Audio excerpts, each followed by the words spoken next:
All right, unless you're really a good, fast typist and you don't make any mistakes, you're not going to be able to type all this in anyway. You don't have to do this, but I changed this to show you. Notice I've got here min miles, min gallons, and max gallons, all right? Now, I also included those variables inside of each one of the show input dialogues. So now when I go in and I run this, notice enter miles driven. And where it says between the 1.0 and the 1000.0, it's literally grabbing those values from my constants. So if I put in something that's out of range, it's grabbing those two values from the constants. So I mean, if you have nothing better to do, you can keep entering numbers that are out of range and this program will literally run forever. All right? So I should always check it, so I had something that was less, and now I should also check to make sure, okay, another error. Then something that's within range. Okay, now it's asking for the miles driven. So I can do the same thing. Check a negative value. All right. Check a value that's too big. And there's a mistake that one of those, I think both of them said 1,000. One of them should have said 100. But okay, 100. All right, gallons used. Well, there it goes. All right, so gallons used, 100. Input. So something's goofed up in here, but hopefully you get the idea. How about 1? Is it set so it has to be less than? Oh wait, no. I'm trying to set it up so that it has to be within range. I put way too much code in here, but the idea was, I have to go back and check. Gallons used, gallons, but someplace in here, I probably screwed it up and put a, instead of gallons, I put a miles, or in miles, I put a gallons, which will goof it up. Problem was I was trying to fix it fast, so I was doing copy and paste, which is an unbelievably stupid thing to do. All right, but I did it anyway. All right. Yeah, in this case it was. All right, because it was a working program, and now I've got to fix it. All right. Now, in that program that you have to turn in for your first assignment, one of them was the MPG. If you can get it to work by adding the constants and adding the if statements, great. All right. If you can't, that's also okay. Either way is okay. I would suggest if you've got it working already, you make a copy of it, which is what I should have done, but didn't do, and it's okay. I'll get it fixed. I'm not worried about it. The other thing that I wanted to show you, maybe at least a more practical use of this, is what I'm going to do is I'm going to save this. Yes, it has been saved. So I'm going to close this. All right, so I'll close the file. You should always, when you do this, notice the little plus sign there. That means the project's open. When you're done working on the project, you should always right mouse click on it and choose Close Project. See how they are? They're now all closed.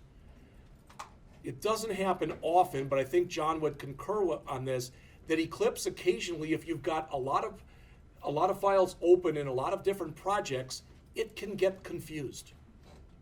And you might find something that happens that you really didn't plan on having happen. All right? Now, what I'm going to do is two things. First, I'm going to go and I'm going to grab this payroll 2B that we did. And I'm going to open that up. You don't have to do this because you don't have to turn this in. But what I'm going to do is I'm going to grab every bit of that except the package statement. And I could even grab that. It doesn't matter. But I'm going to grab all those lines, copy them to the clipboard. All right? Now I'm going to close this. And now I'm going to come in and create a new project. This should be second nature to you by now. File, new, Java project. And I'm going to call this one Payroll 3. These are all equating to the chapter numbers.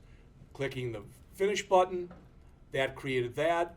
Right mouse click on the source folder. Choose a new package, edu.blackhawk.jscott. There's my package. Right mouse click on that, new class. I'm going to call this, again, payroll. Since I'm copying all that information in, I don't need to check this. So click finish. Now I'm just going to copy everything in. So now I just duplicated the last payroll one with this one. Okay? Now, I could come in here and check. I could go and add things. I could go in here and literally add a bunch of stuff if I wanted to. When you think about it, I could go in and add things like the minimum hours you work, the maximum number of hours you work, etc. I think everybody'd agree with that. I could do all that stuff. All right, and I could say that you must work between 0 and 84 hours. That your rate must be between $10 and $25 or whatever. All right, but I don't want to do all that right now. I could do it, but I'm not going to right now. All right, so I am going to come in here and I am going to create a couple constants. And the first one that I'm going to put in here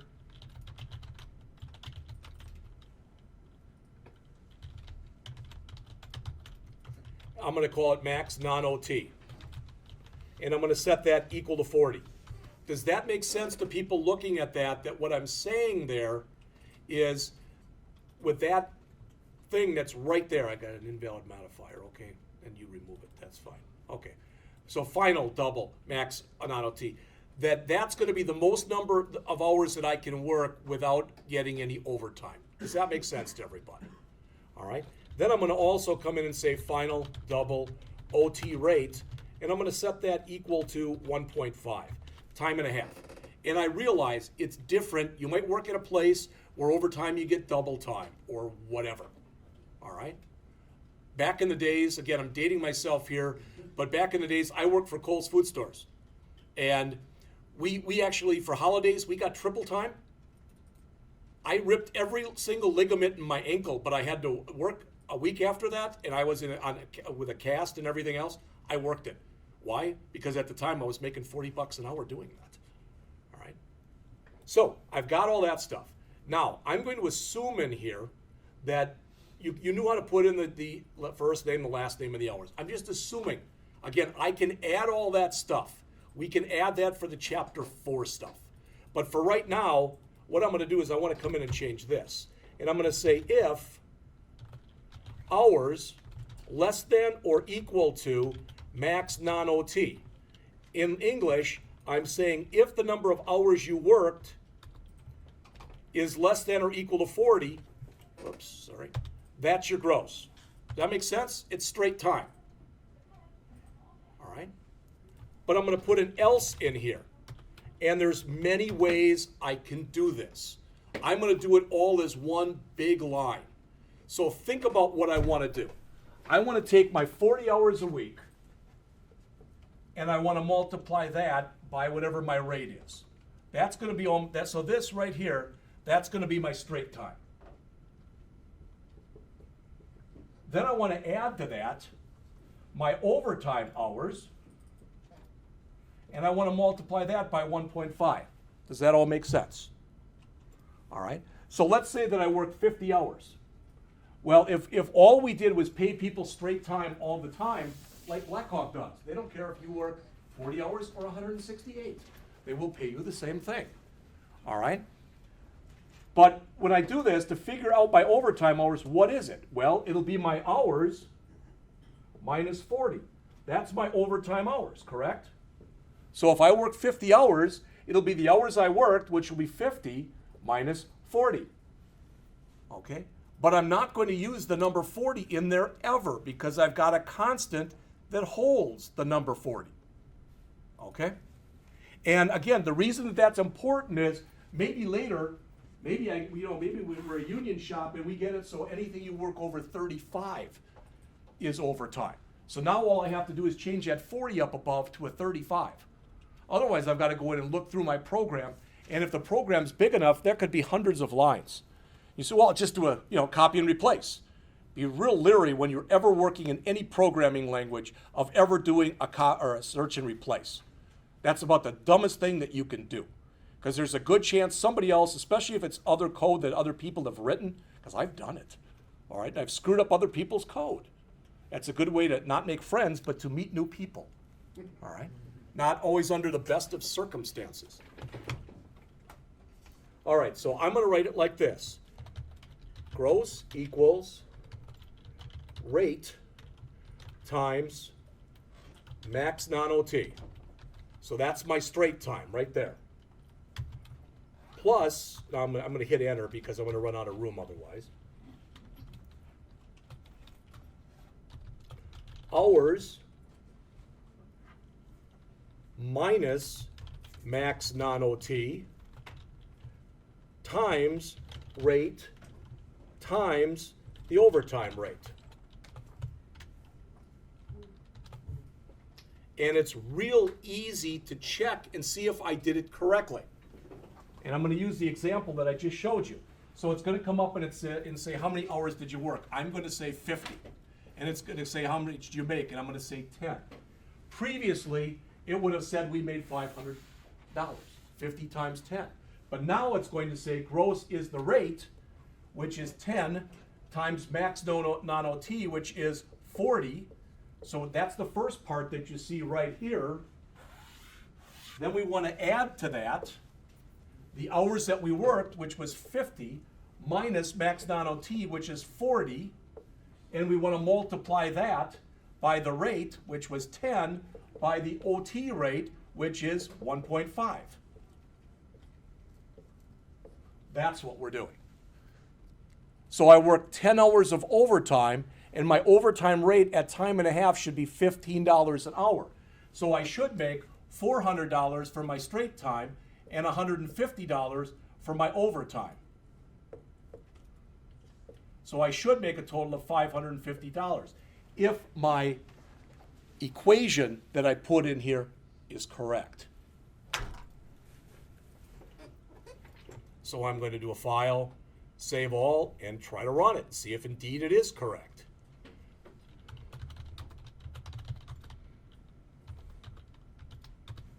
And you notice I get 550, all right? And I know from now on, every program that Roger does, he's going to be using that string.format here because he's going to have the $sign, and his is going to look really nice where mine doesn't. All right, he'll have 2 decimals and everything else. But the point is, I ran it, and now I was able to prove, okay, that what I want, that the formula at least seems to work. I could have done this and broken it up into steps. I could have called something straight time and just had it equal to this. I could have had another one that I called OT time and had it equal to this. Then I could have said gross equals straight time plus OT time. All right, so there's a lot of different ways that this can conceivably be done. All right, questions on this? Again, don't worry about keying that stuff in. We'll work on that at another time. That's not that important. But I'm just showing you this is a place where an if would make sense. So if you work no overtime, so I could even put a comment up here. No overtime worked. Employee worked overtime. If I want to be really technical, I can say employee worked no overtime here.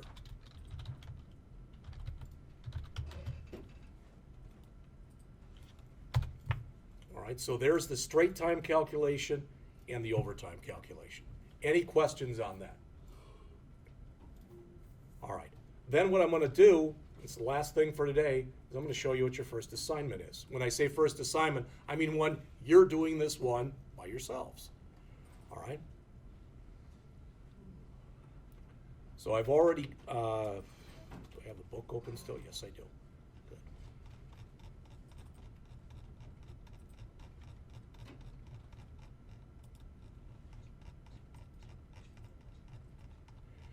Once we get into this a little bit more, I may give you a couple programs to do in a chapter, but for now, I want you to do this one right here. I've already saved all of these comments for you. I'm going to put them out into a file right now that'll be on the P drive. All right? But I want you to do number 3 for chapter 3 on page 185. It's a body mass index program. It's not a terrifically long program. I'm telling you that right now. All right? In fact, someplace I've got my copy. I just don't know where the heck it is right now. But what you should do is you should ask the user to enter in a height. You should ask the user to enter in a weight. Based on that height and the weight, you should run that formula to figure out their body mass index. Then if their body mass index is between 18 and 25, you should print a message that says they're of optimal weight. All right? If it's less than 25, you should print a message saying they're underweight. If they're greater than 25, you should print a message that says they're overweight. Okay? I am going to ask you, put your own constants in here. You shouldn't be able to put a gazillion in there for the weight because it doesn't make sense. All right? Again, for mine, what I did was I set height. I set a minimum at 12. I used inches. I set a minimum of 12 and I set a maximum of 90. All right, which is what? 7.5 feet. You want to make it 8.5 feet, you can make it, 12 and 100. I don't care. For the weight, I set it the minimum equal to 1 and the maximum equal to 777. If you don't like those numbers, you can use your own numbers. All right? 775 pounds? Yes. Okay. No, I was, we did this program a year ago with the second year people, all right? Now what I'm having them do is they're taking that program and they're converting it into both an Android app and they're converting it into an iPhone app because that's their first app that they're doing, all right? Then we're gonna get into a little bit more depth and breadth of coverage, all right? So yeah, and it's what I told them yesterday. It's typically if you're like over 500 pounds, you're probably out looking for a reality TV show anyway. Biggest Loser. No, it's that my wife was telling me she would watch an episode of that My 600-Pound Life. Yeah. And the person was much more than 600 pounds from what I could see. All right. There's way more. There's too many of those people to get everyone to get their own reality show. Why do we call them reality shows? I don't know. Legitimately. So again, what I've done is I've grabbed that text. I've got it in my mess here someplace. BMI, is that it? No. It's right here.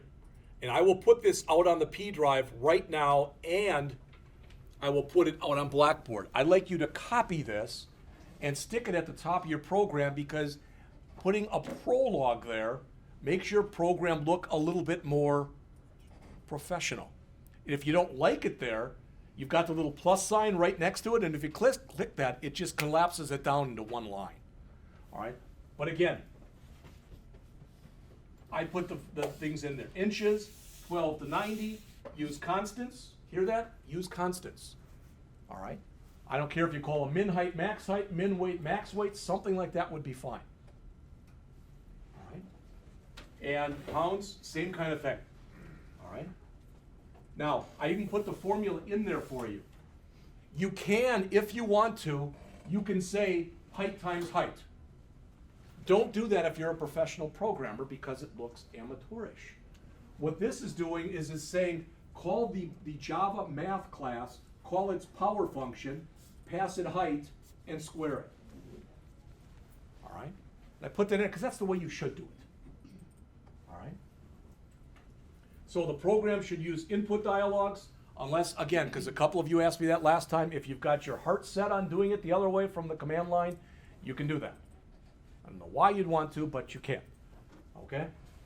And display a message dialogue with a person's calculated height, their calculated weight. Or, I'm sorry, that shouldn't have said calculate, should have said inputted height, weight, calculated BMI, and a message saying whether they're underweight, of optimal weight, or overweight. This stuff, I didn't make this up. Neither did the author. You can go out there. And if you, just so you know, once you get this done, if you do go out on the system and you type in BMI calculator, I don't know which one of these, maybe this is just the one I used, but there are a lot of these. So if you say height, so let's say, notice this has got feet and inches, but let's just say 6 feet, 100 pounds. Compute BMI. Okay? Well, now you can go in yours and you can type in 72 for the height, you can type in 100 for the weight, and it should come back at 13.6. If you did that, your formula is correct. All right? You should always be doing that. And if you get some number that just seems ungodly, unreal. So if you put in 72 and for the height, and for the weight you put in, let's say 200, and it says your BMI is 10,000, you did something wrong. All right, because you'd be dead. All right, so I'm going to take this file right now, this one, and I'm going to do a file, save as, and again, I'm going to save this right out to the P drive.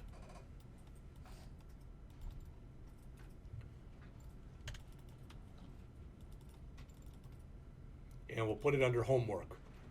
All right, there's the MPG, and I called it Chapter 03-03.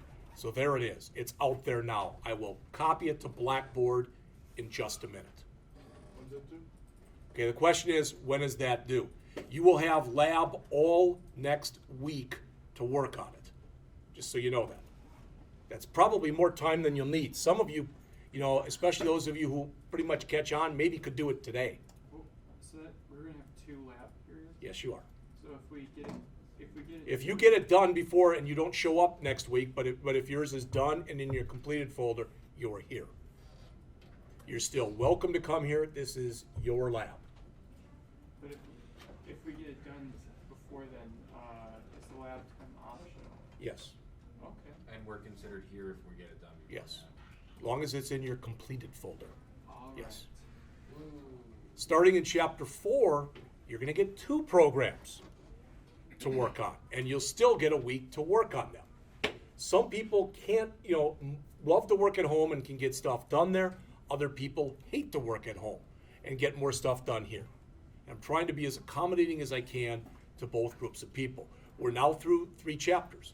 We're getting through 9 chapters. 3 chapters in 2 weeks. Wow, Jeff. Boy, we're going to be done in like 6 weeks. That ain't going to happen. Question. Yes. What do we all want in our completed folders right now? All right, so the question is, you've had 2 assignments. All right, so let's just suppose for a second you've completed both assignments. So what should be in your completed folder? Again, please make some kind of a folder and call it 152, 143, or call it Java. Put that on your H drive, all right? And in there have a folder that's called completed. This will just be for your homework stuff, not where you're keeping your stuff for Eclipse, all right? So the first assignment, what did we say? The payroll programs, so that was payroll 01, payroll 02A, and payroll 02B, all right? That's it for that one. And the miles per gallon program, with or without the if stuff in it, all right? So that was homework 1. So there should be 4 folders for that, okay? For homework 2, all right, the only thing that you really have to put in there right now will be the BMI program. All right, so that'll be homework 2. All right. Now, I've had people come up to me in the past and say, can you just give me the assignments for the entire semester? And I've done that for them, and they get A's. The problem is they never come back. Literally. I had one guy, I gave him the whole semester's worth of stuff, and 2 weeks later, he turned everything in. I didn't really have a problem with it because his programs were written a lot better than mine. So I knew he knew the stuff. I don't know why he was in the class to begin with, all right, but I don't want to do that. I do know what your assignments are going to be for the rest of the semester. All right? That answer your question? Thank you. Appreciate it. Any other questions? Yes, sir. I have one thing. So you said 9 times out of 10, especially in this class, we want to not declare a lot of stuff. We want the user to input data. So we typically would use constants only to declare like if-else statements then? Well, you would, let's put it this way. If you've got values that are in your program that at least at the current time are constant, then feel free to use constants for them. Okay? You can also overuse constants, but typically constants make your program much more readable. Okay? Any other questions? Am I free? Well, I don't know if you're free or not, but we're done. So. I don't know. I'm asking Jeff if I'm truly free, even in my. I had a friend, we'd go out to lunch all the time, and his name was Steve, and I'd say, Steve, are you free? And he'd go, no, but I'm always reasonable. So, after a while, I stopped saying that to him.